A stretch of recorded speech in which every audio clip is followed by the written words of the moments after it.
trust Him more. Grace and peace to you. You are welcome to the Lenten meditation, Making Space for God, a journey from Lent to Easter. I am Pastor Gideon Archie, and it's a great privilege to walk with you into this holy season. Today, I want to focus on the profound question, if God could have saved the world another way. Or what does God's choice of the cross reveal about who He is? In Jesus, we see a God who does not remain distant from suffering, but He enters it and transforms it through a self-given love. The cross is not only something we believe, it is a way of life we are invited to embody. How does God's chosen way reshape the way we live and the way we respond to suffering and evil? Let us listen with open hearts to God's whose love meets us in the hardest places. One of the most thoughtful and searching questions people have asked me through my years of ministry about Christian faith is this: could God have saved the world another way? Many people, theologians, teachers of the Bible affirm that God being sovereign was not limited to a single option. Yet the Bible also shows us that the way God chose really matters because it reveals who God truly is. The cross is not merely a method of salvation. It is a window into the heart of God. So, to understand why God chose this way, this stands at the center of salvation. Why choose suffering instead of the painless solution? If God is all-powerful, why choose suffering at all? Why not simply forgive sins without the cross? The gospel reveals that God does not save humanity from a distance. In Jesus, God enters fully into a human vulnerability, pain, and loss. Hebrews reminds us that Jesus is not a high priest unable to sympathize with our weakness, but one who has shared our suffering. That's in Hebrews chapter 4, verse 15. The cross shows us that God values solidarity over just efficiency. Rather than bypassing pain, God bears it. And rather than avoiding suffering, God redeems it from the inside. So, if suffering was chosen intentionally, then the next question becomes even more profound.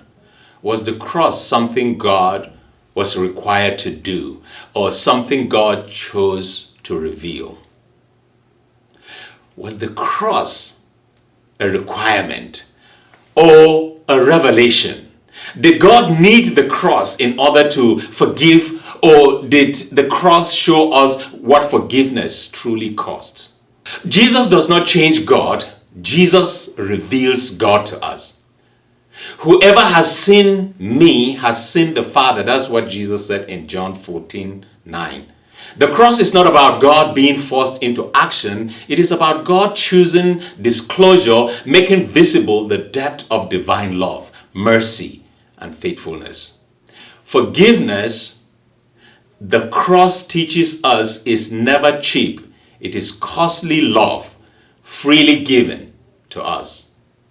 Seeing the cross as revelation also helps us notice how God works within human freedom, even in a broken and violent world. God, human freedom, and the reality of evil. Did God work within a broken world rather than override it? How does God redeem violence without endorsing it? The Bible tells us consistently that God who honors human agency even when the freedom is misused. God does not overcome violence by becoming violent. Instead, God absorbs evil and transforms it. At the cross, violence is exposed, judged, and ultimately defeated, not by force, but by God's faithful love.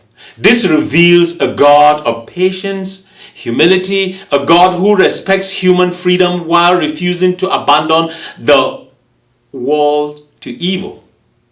If this is how God chose to save the world, when one final question becomes prevalent, what does this mean and how should we live? If God chose this way, how should we live? If God saves through self-given love, then discipleship cannot be shaped by control, fear, or domination. Jesus teaches that greatness looks like service and leadership looks like love poured out for others. Mark chapter 10 verse 42 to 45. The cross calls us to respond to suffering with compassion, to injustice with courage, and to brokenness with faithful presence. God's chosen way invites us into sacrificial love, not because suffering is good, but because love is stronger. Could God have saved the world another way? Perhaps. But the way God chose tells us everything we need to know. God who saved, not by overriding the world, but by loving it. Not by avoiding suffering, but by redeeming it. Not by standing above humanity, but by walking among us. And through that love, the world is changed as we go out to live for Him. Jesus, Jesus, precious Jesus, oh, for grace to trust Him